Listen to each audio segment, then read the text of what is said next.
Hello everyone and welcome back to ICT channel. आज हम करने जा रहे हैं 49th डे यानी 39वां दिन और आज की जो वीडियो है वो है पार्ट 3 की वीडियो। पार्ट 1 और पार्ट 2 वीडियोस के जो सेंटेंसेस थे वो हमने ऑलरेडी डिस्कस कर लिए हैं। अगर आपने नहीं देखा है तो लिंक आपको डिस्क्रिप्शन बॉक्स में मिल जाएगा। और आज हम करेंगे पार्ट 3। तो आज पार्ट 3 में जो सेंटेंसेस है वो वेशभूषा यानी कि ड्रेस के ऊपर होने वाले हैं। यानी ड्रेस के बारे में बात करते हुए हम क्या क्या सेंटेंसेस फॉर्म करते हैं, कैसे फॉर्म करते हैं, ये सब हम आज सीखेंगे।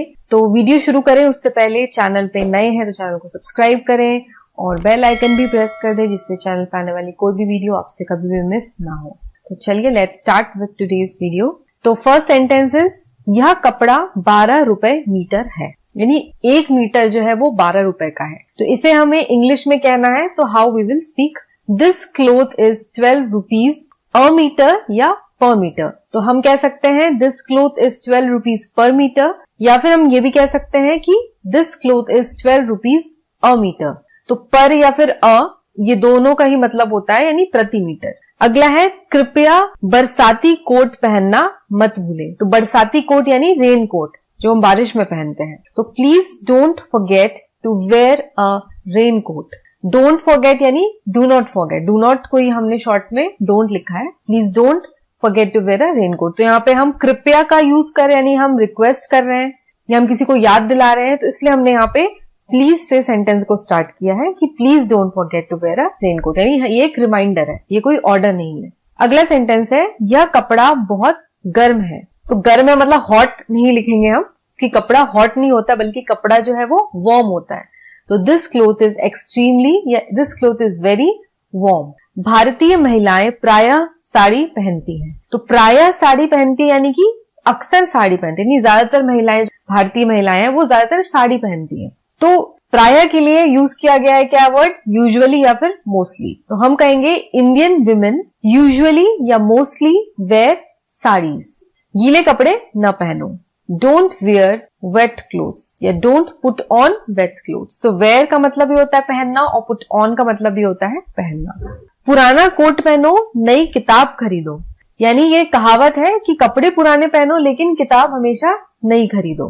तो इसको हम कह सकते हैं wear old coat buy a new book. यानी जैसे जैसे सेंटेंस है हमने बिल्कुल वैसे ही ट्रांसलेट किया है। पुराना कोट पहनो, पहनो के लिए वेयर, तो वेयर ओल्ड कोट, और नई किताब खरीदो, खरीदो यानी कि बाय अ न्यू बुक। मैं कपड़े बदल कर आता हूँ। I will come after changing my clothes. आजकल के युवक नए फैशन के कपड़े पहनते हैं। नए फैशन के यानी जो लेटेस्ट ट्रेंड चल रहा है उसके हिसाब से पहनना। तो नाउ डेज, आजकल के लिए नाउ डेज, युवक के लिए यूथ आ गया। तो nowadays the youth wear clothes of the latest fashion. Latest fashion यानी जो एकदम ट्रेंड में है। वह रेशमी साड़ी पहने हुई थी। अब पहने हुई थी यानी हम पास्ट टेंस की बात करें, भूतकाल की बात करें कि ये चीज ऑलरेडी हो चुकी है। तो यहाँ पे ये तो क्लियर हो गया हमें कि हमें यहाँ पे इज नहीं लगाना है बल्कि हमें यहाँ पे वॉज का यूज करना है। She was wearing a silk sari या she was clad in a silk sari. तो क्लैड इन का मतलब भी पहनना होता है। तो clad in a silk sari यानी साड़ी पहने हुई थी। अगला सेंटेंस है मेरे कपड़े धोबी के पास गए हैं। My clothes have gone to the laundry. तो यहाँ धोबी के लिए हमने यूज किया है लॉन्ड्री। तो लॉन्ड्री का मतलब ये होता है कि धुलने के लिए गए हुए हैं। तो अंडरस्टूड है कि धुलने के लिए वो धोबी के पास ही गए हुए होंगे। तो इसलिए हमने यहाँ पे लॉन्ड्री वर्ड जो है इंग्लिश में यूज किया जाता है, ना कि हम वॉशरमैन बोले। वह नीली वर्दी पहने हुए था। He was wearing a blue uniform. तो वर्दी के लिए यूज हो गया यहाँ पे इंग्लिश में यूनिफॉर्म। ये कोट पानी से नहीं भीगता। पानी से नहीं भीगता यानी क्या है वो, वाटर प्रूफ है। तो जब इंग्लिश में इसको ट्रांसलेट करेंगे तो हम कैसे करेंगे, it is a waterproof coat. ये नहीं कहेंगे कि हम this coat does not get wet, बल्कि डज नॉट गेट वेट की जगह हम यूज करेंगे this is a waterproof coat या it is a waterproof coat. यह कपड़े आपके लिए हैं। These dresses are for you. तो यह कपड़े आपके लिए हैं, तो यहाँ पे एक कपड़े से ज्यादा की बात हो रही है, तो दीज ड्रेसेस हो गया। मनुष्य की पहचान उसके कपड़ों से की जाती है। A man is judged by his clothes या judged by the clothes he wears. अगर आपके कपड़े फटे हैं, आपके कपड़े गंदे हैं, तो इसका मतलब आपका बिहेवियर भी वैसे ही दिखता है। आपके कपड़े गंदे यानी कि आप कपड़े अब गंदे पहनते हो, आप कपड़े साफ नहीं पहन सकते, तो आप अपनी असल जिंदगी में कैसे रहते होगे। तो इस वजह से कपड़ों से आपका जो कैरेक्टर है वो जज किया जाता है। पहचान जो है वो कपड़ों से भी होती है।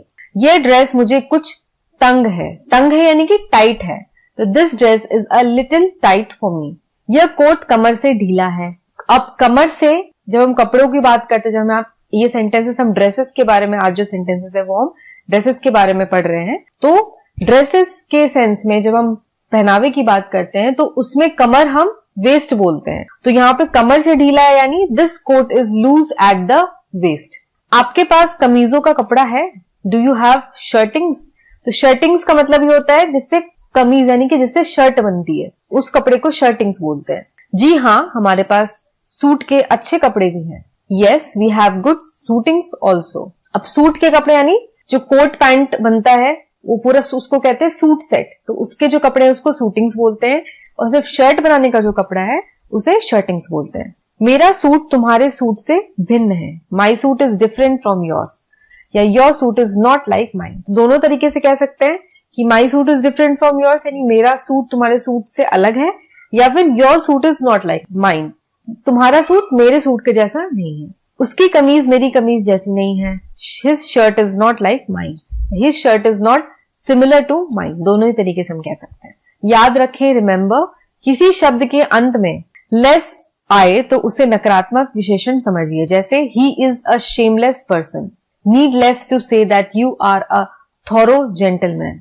तो अगर किसी भी वर्ड के आगे लेस आता है, अंत में लेस आता है, तो इसको हम निगेटिव एडजेक्टिव मानेंगे। जैसे कि शेम का मतलब क्या होता है, शर्म, लेकिन शेम के आगे अंत में लेस लगा दिया तो शेमलेस यानी जिसको शर्म नहीं आती है, तो ये निगेटिव हो गया, निर्लज आदमी है।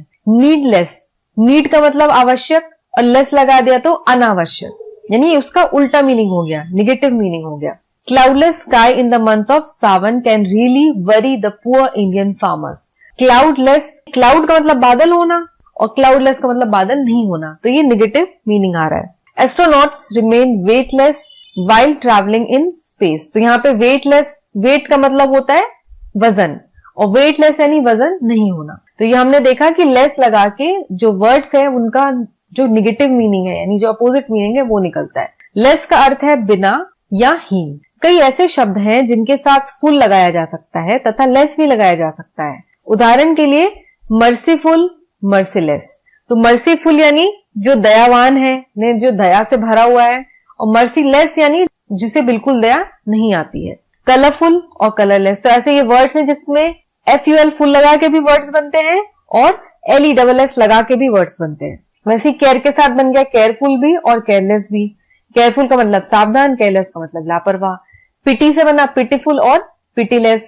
फुल और लेस से बने विपरीतार्थक शब्दों के जोड़े हैं, पर सभी शब्दों में जिनके साथ लेस लगाया जा सकता है फुल नहीं लगाया जा सकता। तो फुल और लेस जो है वो अपोजिट मीनिंग देते हैं। जैसे मैंने आपको बताया, मर्सीफुल का मतलब जो दया से भरा हुआ है, और मर्सीलेस का मतलब जिसमें बिल्कुल दया नहीं है। तो इन दोनों का बिल्कुल अपोजिट मीनिंग है। लेकिन ये भी बात ध्यान रखने के लिए है कि हर एक शब्द के साथ जिसके साथ लेस लगाते हैं उससे हम फुल नहीं लगा सकते। जैसे जरूरी नहीं कि हर एक वर्ड जिसके आगे लेस लगा के वर्ड बनता हो उसके आगे फुल लगा के भी वर्ड बनेगा। जैसे यहाँ पे देखो आप, फ्रेंडलेस है, तो फ्रेंडलेस का मतलब होता है मित्रहीन, जिसके पास कोई मित्र ही ना हो, कोई फ्रेंड ही ना हो। लेकिन फ्रेंड के आगे हम लेस तो लगा सकते हैं, फ्रेंडलेस एक वर्ड है, लेकिन फ्रेंडफुल नहीं लगा सकते क्योंकि फ्रेंडफुल कोई वर्ड नहीं है। वैसे ही लैंड के साथ लैंडलेस लगाएंगे तो हमें मिलेगा मीनिंग लैंडलेस यानी कि जमीन नहीं होना, भूमिहीन होना। लेकिन इसके साथ हम फुल नहीं लगाते क्योंकि लैंडफुल करके कोई वर्ड ऐसा नहीं एग्जिस्ट करता है। तो इनके साथ फुल लगाकर फ्रेंडफुल और लैंडफुल नहीं बनाया जा सकता है। ध्यान रहे कि किसी दूसरे शब्द के साथ जोड़ने पर फुल में सिंगल एल लिखा जाता है, डबल एल नहीं। तो जब भी हम इन वर्ड्स के साथ, जैसे हमने यहाँ पे देखा मर्सी, फॉर एग्जाम्पल चलो कलर ले लेते हैं, तो कलर के साथ जब हम FULL जोड़ते हैं तो वर्ड हमें क्या मिलता है, ये कलरफुल वर्ड मिलेगा। लेकिन जब हम जोड़ते हैं तो डबल एल नहीं आएगा, सिर्फ सिंगल एल आएगा। कलरफुल जब बनाएंगे तो डबल एल नहीं आएगा। वैसे ही केयरफुल में डबल एल नहीं आएगा। जब फुल जुड़ता है वर्ड के साथ तो उसका जो लास्ट का एक एल है वो गायब हो जाता है। ये रूल है, तो ये आपको ध्यान रखना है। और ये सारे रूल्स आपको सिर्फ और सिर्फ प्रैक्टिस से ही आप परफेक्ट हो सकते हैं। तो चलिए आज के लिए बस इतना ही। आई होप कि आपको आज की वीडियो पसंद आई हो, और अगर वीडियो पसंद आई तो वीडियो को लाइक जरूर करें, इस वीडियो को अपने फ्रेंड्स के साथ शेयर करें, और अगर आप चैनल पे नए हैं और अगर आपको वीडियोस अच्छी लगती हैं तो प्लीज चैनल को सब्सक्राइब करें। तो आज के लिए बस इतना ही। मैं मिलूंगी आपको एक नई वीडियो के साथ। तब तक के लिए take care and have a nice day.